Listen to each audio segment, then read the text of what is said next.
To connect Nothing Ear A into your iPhone or iPad, first of all you will have to input both earbuds inside your charging case, and you will have to use this button, click and hold it, and wait until this indicator starts blinking with the white color, just like this.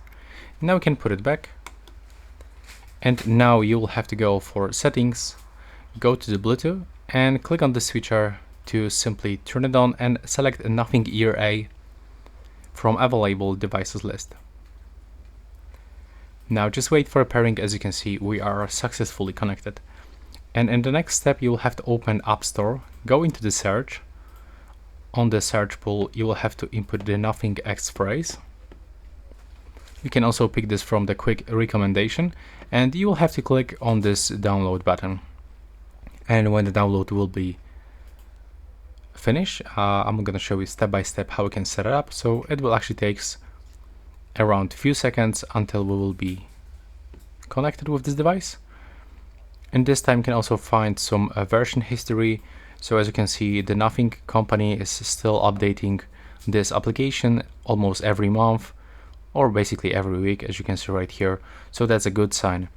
Now finally you can open it, accept all of these permissions, click start. You can click join now or later, that's your choice. Click to allow to continue and accept this permission. And now it's scanning for the nearby device, so we have to click on the Ear A. And as you can see now, we are successfully connected, so click to set up this device.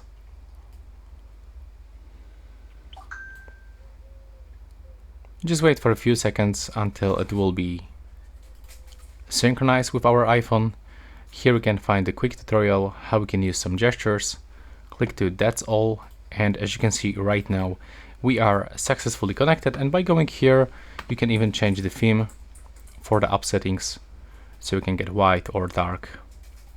And that will be all. Thanks for watching. Right now, please subscribe.